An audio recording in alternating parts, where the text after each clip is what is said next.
Así es. Muchas personas se preguntarán, ¿y por qué prestarle atención al IMCO, esta asociación civil que dirige Valeria Moy? Bueno, porque dizque en este escudo apartidista son tomados en cuenta por diferentes medios de comunicación y hasta por legisladores de oposición para presentar puntos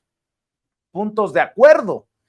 Por ejemplo, estoy revisando solo como mero ejercicio para esta mesa de investigación contra Línea Sin Censura TV, mi querida Nancy. Valeria Moy hace unos días escribió en el Universal sobre la informalidad, que muchos dicen que no importa, pero con la perspectiva del más reciente ensayo de Santiago Levi y Luis Felipe López Calva, el problema es estructural. Luego, Valeria Moy, en la hora de opinar con Leo Zuckerman, para, dizque ellos, analizar cómo está la economía mexicana y sus distintas variables. Luego, Valeria Moy con Carlos Loret de Mola en la radio. Entonces, creo que puede quedar claro la necesidad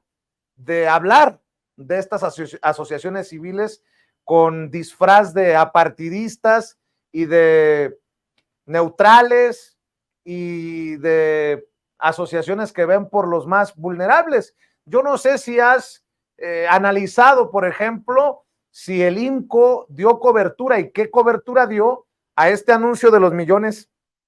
de mexicanas y mexicanos que salieron de la pobreza, pero casi estoy seguro, creo que tengo buena memoria, que en algún momento escuché desde el INCO un regateo a lo anunciado por la Coneval y lo que ha estado presumiendo, porque no hay que decirlo, hay que presumirlo, el propio presidente Andrés Manuel López Obrador, Nancy. Totalmente, Vicente, y de hecho, sí, en el análisis de todos estos discursos, pues sale recientemente el tema primero de la pobreza y después de los libros de texto gratuito, y en ambos temas el IMCO pues tiene esta visión, o sea, esto mismo que retrata en qué foros están permanentemente hablando, pues es parte de la guerra ideológica, de cómo quieren ganar en el terreno de las ideas para imponer una visión de país, una visión de planeta, donde la única fórmula exitosa, supuestamente ellos, y también la única forma que tiene que ver con sus intereses, pues es este modelo económico neoliberal, ¿no? O ultra neoliberal, como lo promueve el Atlas Network, que es uno de sus patrocinadores. En el caso de la pobreza particularmente, pues sus análisis le regatearon, como tú dices, como tú ocupas esta palabra, al presidente López Obrador este éxito de las políticas públicas que va más allá de solo los programas sociales, que incluye también toda la política pública en torno al salario, al trabajo bien remunerado, a que los trabajadores cada vez salgan de la informalidad para estar en la formalidad, que es toda la lucha contra el llamado outsourcing y las factureras.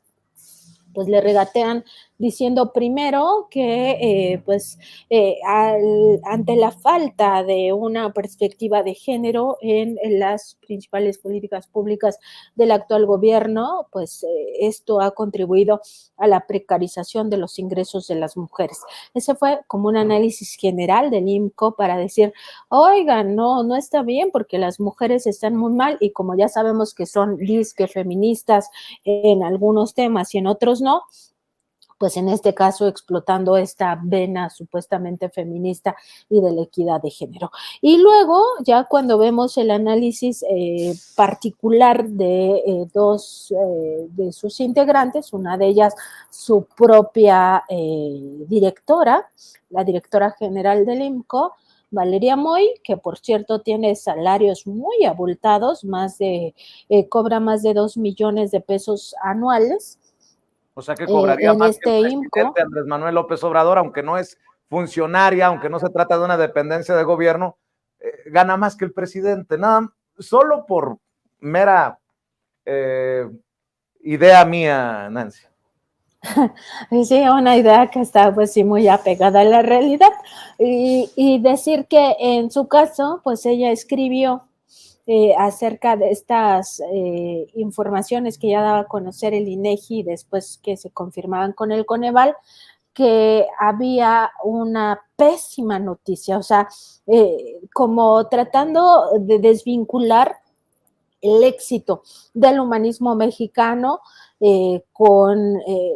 la realidad de los mexicanos, ¿no? Porque al final ella señalaba que en los 6 años transcurridos entre 2016 y 2022, el ingreso mensual promedio de los hogares prácticamente no había cambiado. Entonces ella lo llama pésima noticia, ¿no? O sea, ni siquiera se va al tema de los 5.1 millones de mexicanos, mexicanas que superan la pobreza, ya ni siquiera lo toma en cuenta para encontrar, como dice el propio presidente López Obrador, las podridas, ¿no? Y así, o sea, este es el sesgo. Hay otra de sus investigadoras de este Instituto Mexicano para la Competitividad, llamada Natalia Hernández. En ese artículo, pues ella señala que si bien 5.4 millones de personas salieron de la pobreza y actualmente 36% de la población está en esa condición, la proporción más baja desde 2016, desafortunadamente hay un gran pero que opaca la buena noticia. Si bien hubo personas que salieron de la pobreza, también aumentó la cantidad de quienes no tienen acceso a derechos sociales. En los dos casos, si te das cuenta, Vicente, es regatear, pero no solo regatear, es tratar de imponer una idea distinta a la realidad. La realidad es que 5.1 millones de personas salen de la pobreza en una circunstancia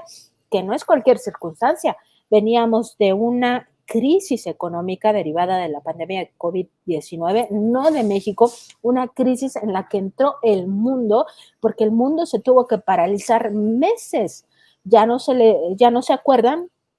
pero la industria se detuvo, el precio del petróleo cayó a cero. Toda la industria a nivel global se detuvo, los ingresos se detuvieron. Ha sido de las peores crisis. Y además, después ya cuando se estaba recuperando la economía, igual la economía mundial, viene la guerra entre Rusia y Ucrania. Ese es el contexto. Si no hubiéramos tenido un contexto tan adverso, estaríamos hablando de una cosa distinta. Aquí, a pesar de ese contexto, estamos hablando de que 5.1 millones de personas superan la pobreza. Si no hubiéramos tenido ni la crisis de COVID, que además se jaló mucho presupuesto público para la adquisición de ventiladores, de insumos para el sistema sanitario que dejaron por los suelos esos gobiernos neoliberales que tanto defiende el IMCO, para contratar personal adicional al sistema sanitario y enfrentar, reconvertir algunos hospitales y otros espacios públicos, convertirlos en hospitales móviles, además de todo eso que se tuvo que invertir en medicamentos para atender a las personas. Y también todo el tema del gasto en vacunas, viene el tema de salir adelante, de continuar con los programas sociales, de continuar con las obras públicas. Entonces, claro, hubiéramos vivido una situación muy distinta, mucho más palpable el resultado, el éxito de que otro tipo de gobierno es posible, de que otro tipo de circunstancia o de proyecto de nación es viable y sobre todo que en época de crisis, y esta es la gran lección que ellos, por supuesto, no se van a atrever a hablar,